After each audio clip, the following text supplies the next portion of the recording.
Bom, eu vou estar fazendo a apresentação de um trabalho, e esse trabalho é sobre freio magnético.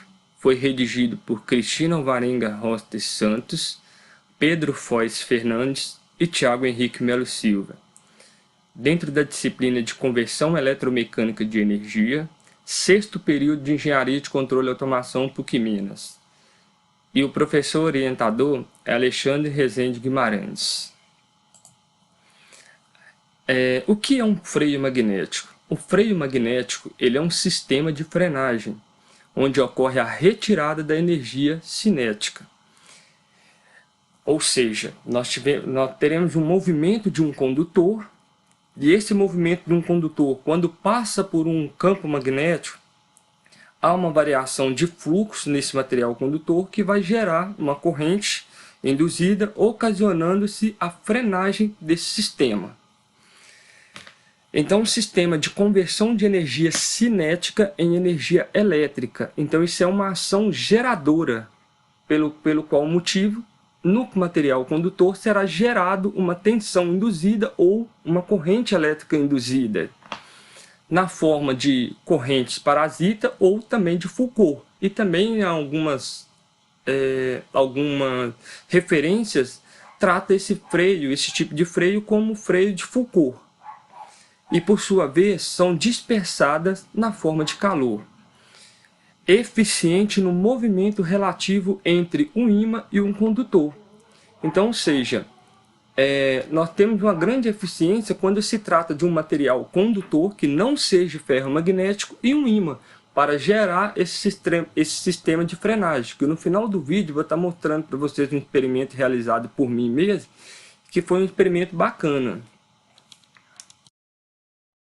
Aqui montamos basicamente um fluxograma bem simples para estar demonstrando o que ocorre na conversão de energia. Ou seja, nós temos a energia cinética, que é o movimento de um condutor, e esse movimento do condutor, ao passar por um campo magnético, ou seja, por um ímã ou por uma bobina, algo desse tipo, vai gerar nesse condutor uma energia elétrica, ou seja, uma corrente de Foucault ou até mesmo uma tensão elétrica induzida.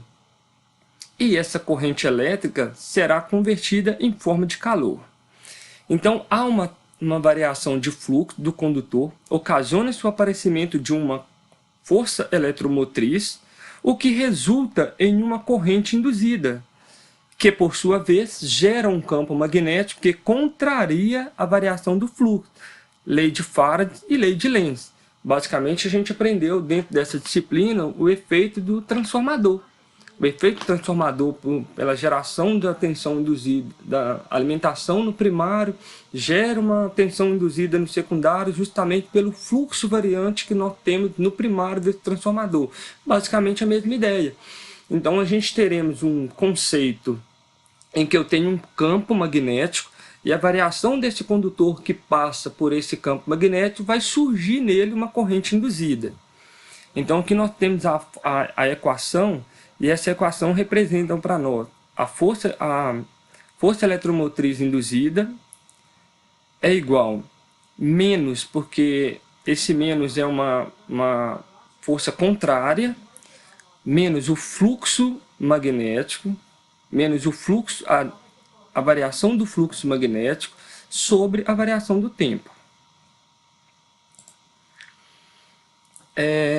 Nós tivemos um experimento bacana também dentro desse vídeo, que é um vídeo de um experimento de tubo. É um material, aqui nós temos dois tipos de materiais do tubo. Nós temos um tubo de acrílico, que não é um material condutor, e aqui nós temos um tubo que é o material cobre, que é o material condutor. Nesse experimento, ao jogar-se o ímã dentro do tubo, cria-se uma variação do fluxo magnético, gerando uma corrente elétrica contra essa variação. Ou seja, quando dentro desse tubo, quando joga dentro desse tubo um ímã, esse ímã em queda livre vai gerar a variação do fluxo nessa estrutura do tubo, aonde vai induzir uma corrente elétrica, e essa corrente elétrica vai criar um campo que vai se opor ao campo do ímã, fazendo com que a força-peso terá uma força eletromagnética induzida contrária a essa força-peso, fazendo com que esse ímã vai deslocar com uma velocidade uniforme dentro desse disco, dentro desse tubo. Ou seja, ele vai ter uma queda muito mais lenta do que se tratando desse tubo de material acrílico ou não condutor. Então, ou seja, fazendo-se surgir uma força magnética contrária ao vetor de deslocamento do ímã, um trabalho negativo. Então aqui nós teremos um trabalho negativo quando se trata de um material condutor, devido a essa variação do fluxo no tempo. Aqui embaixo colocamos a referência do vídeo, que é um vídeo do YouTube, para que vocês tiverem acesso e quiser assistir. É um vídeo bastante interessante. E nós, do grupo, achamos válido colocar essa fonte de referência. Então, basicamente, aqui nós temos um disco de material condutor, onde nós temos a polaridade norte de um ímã em cima e a polaridade sul de um ímã embaixo. Sabemos que o sentido do campo ele sempre vai do norte para o sul quando se trata do ímã, nesse caso aqui. Então nós temos lá a força, o sentido do campo do ímã, e nós temos um material condutor que ele está girando. E esse material, pelo fato dele estar girando, nós teremos nessas condições aqui uma corrente induzida, que é denominada corrente Foucault. E nessa imagem ao lado, nós podemos perceber claramente o disco está girando com uma velocidade nesse sentido, e aqui apresenta uma força magnetomotriz contrária a essa velocidade, ou seja, a esse deslocamento desse disco. Para ficar mais didático e mais claro, nós pegamos a mesma imagem anterior e colocamos aqui, fizemos a fragmentação de uma área e chamamos essa área de dA. Então nós temos aqui uma área dA localizada nessa parte, que essa área dA também será essa mesma área quando esse disco estiver girando, numa situação em que ela está entrando no fluxo. E logo em seguida essa área dA fizemos um outro instante, ela totalmente imergida no campo, e essa mesma área saindo desse campo. Então basicamente a gente colocou aqui, olha, fragmenta-se o disco em vários elementos da área dA e torna um deles como referência para análise.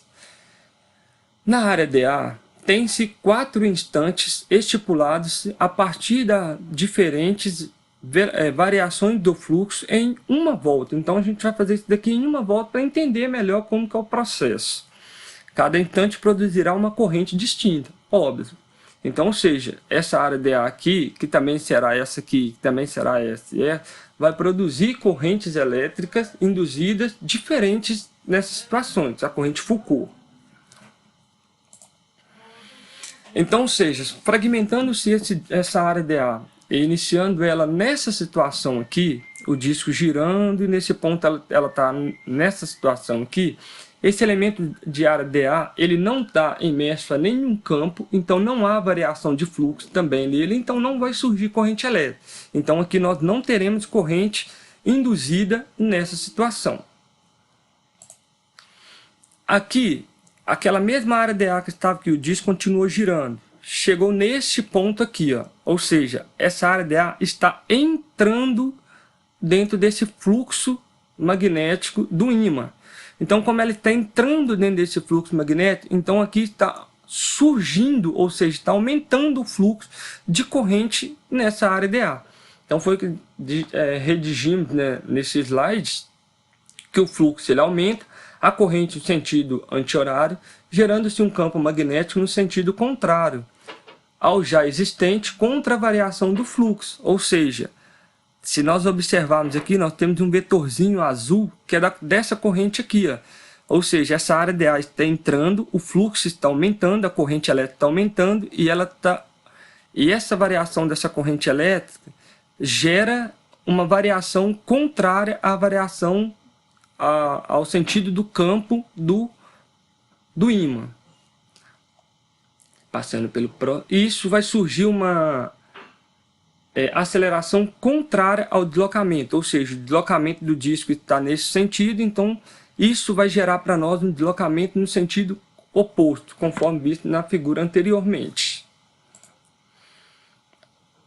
Agora aqui nós temos essa mesma área dA que estava aqui, que entrou no campo e agora está totalmente imergida no campo. Nessa situação não vai surgir corrente de Foucault. Por quê? Porque como a área dA ele já está dentro desse ponto aqui, o campo ele é intenso, ele é constante. Então se eu tenho um campo constante, não gera corrente induzida nessa situação, porque não há variação de fluxo. Então, se não há variação de fluxo, não há corrente quando a área dA estiver totalmente imersa dentro do campo. Certo? É basicamente a mesma ideia se eu fizer alimentar um transformador, por exemplo, utilizando-se corrente contínua. Se eu utilizar corrente contínua, não vou gerar tensão induzida no secundário dele a partir do instante que eu energizar aquele transformador, porque não tem variação de fluxo. E agora nós estamos representando, que é o quarto instante, essa área dA saindo desse fluxo magnético. Ou seja, se essa área dA está saindo, o fluxo agora ele vai diminuir. Então, ou seja, o fluxo, a corrente elétrica também tende a diminuir nessa área aqui. Então, se a corrente elétrica diminui, gera-se um campo magnético no sentido do já existente contra a variação do fluxo. E surge a aceleração contrária ao deslocamento. Ou seja, se nós analisarmos aqui, quando a área dA está saindo já desse fluxo, a corrente elétrica ela vai gerar um sentido do campo na mesma direção do sentido do ímã. Então essa é a ideia do sistema de frenagem. Material do disco. O material do disco conclui-se que para realizar a ação da frenagem por corrente de Foucault no material condutor ou não ferromagnético mais indicado. Isso fizemos um experimento até na realização, no final do vídeo vou estar mostrando que o material ele deve ser um material condutor, seja ele cobre, alumínio, que apresenta um ciclo de esterese mais baixo possível. E também não pode ser atraído por um ímã. Outras aplicações também é a utilização muito de um eletroímã. Por que a utilização de um eletroímã? Em algumas aplicações é vantajoso utilizar-se um eletroímã para gerar o campo magnético, pois sendo um eletroímã, uma bobina, um núcleo de ferro, pode-se controlar a intensidade do campo, variando-se a corrente que circula por ela, controla a intensidade de frenagem e torna-se possível acionar ou não o dispositivo. Ou seja, eu posso parar aquele disco no momento em que eu desejar. Lá naquela demonstração, quando utilizamos, por exemplo, um ímã permanente, o campo dele ele é constante. Então, se o disco estiver girando, ele tende a parar. Quando ele parar, se eu forçar ele novamente, ele vai girar outra vez. Mas se eu estiver utilizando um eletroímã, por exemplo, eu desejo parar naquele instante, eu energizo esse eletroímã, cria-se esse campo, criando-se esse campo, eu paro aquele disco. Cesso a energia desse campo, ou seja, desligo essa bobina. Quando eu desligar essa bobina ou essa solenoide, o disco fica livremente para girar novamente sem que haja um sistema de frenagem a partir do momento em que ele deseja rotacionar ou deslocar. A grande vantagem de utilização do eletroímã, porque a utilização do núcleo eu posso gerar a mesma propriedade de um ímã, ou seja, à medida com que quanto maior o número de espiras nessa situação, maior será a minha intensidade do campo, maior será a concentração norte e sul aqui. E também, quanto maior a corrente elétrica que circula nesse desenrolamento, maior também será a intensidade do campo. Então eu posso ter uma eficiência melhor no meu freio, fazendo esses ajustes dentro de um sistema utilizando o eletroímã. No caso do ímã não tem como, porque ele é constante. E por outro lado, o ímã permanente ele realiza a frenagem 100% do tempo e sempre com a mesma intensidade, foi o que eu falei. O ímã, como ele é constante, ele vai permanecer tentando frear aquele disco em todo instante de tempo, porque eu não consigo cessar aquele campo magnético do ímã. Trem-bala. O trem-bala, se nós observarmos aqui, nós temos aqui na estrutura do trem-bala ímãs supercondutores, basicamente igual eu fiz a utilização de um neodymium, são ímãs tratados, que eles vão apresentar uma intensidade de campos muito maiores, porque não são ímãs comuns, igual a gente tem costume de encontrar aí. E na estrutura de baixo dele aqui, utiliza-se as eletroímãs, que são as bobinas. Se analisarmos na imagem da direita aqui, nós podemos observar que na estrutura do trem são compostos por vários supercondutores, ímãs supercondutores. E já no trilho nós temos várias bobinas locadas em vários pontos para gerar o sistema de frenagem desse trem e também a aceleração dele.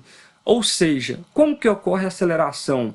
À medida com que eu altero a polaridade da corrente elétrica nessa bobina, o sentido da corrente elétrica, na verdade, desculpa.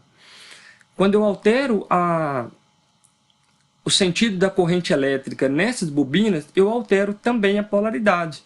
Então, ou seja, se eu tenho um sistema que eu desejo fazer a frenagem desse trem, a polaridade do supercondutor com a polaridade das bobinas no trilho tem que ser, para frenagem, tem que ser opostas. Ou seja, vai tender a ocorrer uma atração entre eles. Quando eu quero fazer, por exemplo, com que o trem se locomova, eu altero a polaridade, gerando-se a repulsão, impulsionando esse trem. Então ele vai gerar o movimento dele. Lembrando que o trem ele não tem contato com o trilho, ele trabalha de forma flutuante, justamente por ele ser um material condutor, em efeito da gaiola de Faraday, né? Então esse material condutor aqui ele fica flutuando sobre essas eletroímãs que ficam no trilho.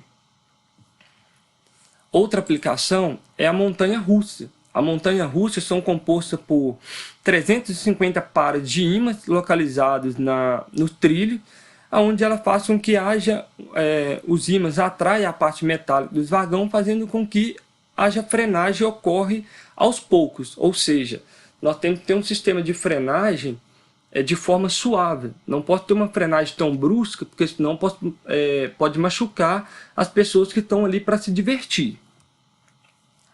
E mais uma outra aplicação que nós colocamos aqui foi as frenagens dos caminhões, que basicamente já foi explicado no slide anterior sobre a questão do disco. Só que nos caminhões, esse sistema de frenagem não é o freio principal, e sim o freio auxiliar, porque o freio principal é feito por fricção atritos. Aqui são as referências bibliográficas consultadas por nós, onde foi consultado pela revista Galileu, Super Brasil, o livro de máquinas elétricas, utilizado até dentro da própria disciplina mesmo, e o livro de Fundamentos de Física, Eletromagnetismo. Vou estar mostrando agora o vídeo para vocês aqui. Antes de iniciar o vídeo, aqui estou utilizando o material alumínio. Aqui tem o neodymium, vou estar colocando ele próximo a esse material para vocês verem que não está energizando. Logo aqui embaixo temos uma chapa inox que contém 17% de ferro, que não vai ser tão eficiente no nosso projeto, para mostrar que o material deve ser um material tipo condutor. E aqui estão parafusos, justamente para mostrar que o ímã vai atrair esses parafusos, que eu estou fazendo a utilização de neodymium. Então, iniciando o vídeo aqui, Então,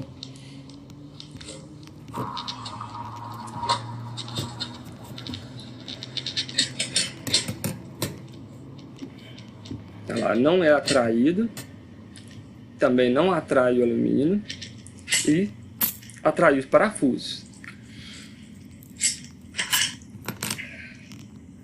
Agora eu vou iniciar o processo para vocês observar que o tempo, a demora que tem para ele parar de locomover.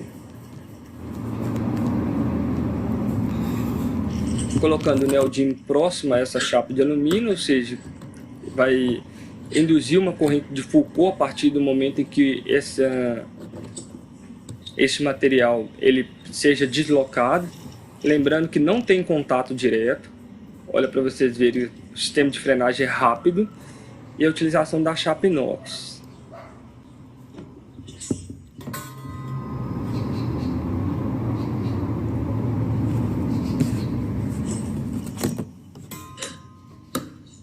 Se vocês observarem, não vai parar com tanta rapidez igual parou com o alumínio. Porém, ele só vai parar porque ocorre a atração. Olha, vou estar mostrando agora, vou levar a câmera próxima. Olha lá para vocês verem. Foi atraído justamente porque apresenta um ciclo de esterese mais elevado do que o ímã. Parando o vídeo aqui. Então, ou seja, observa que o neodymo ele atraiu essa chapa inox. Por quê? A chapa inox, essa chapa utilizada, que ela contém 17% de ferro e que gera, que nesse caso, cria-se um ciclo de esterese um ciclo de esterese, não vou dizer que seja alto, mas cria um ciclo de esterese que é o suficiente para gerar essa atração do material neodymo com essa chapa metálica. Então, que não é eficiente para o nosso freio. Logo em seguida, eu vou repetir novamente o procedimento anterior.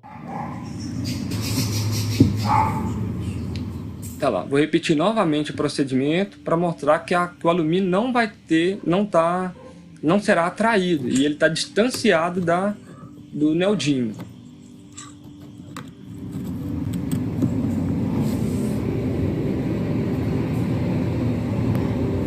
Aproximando a câmera.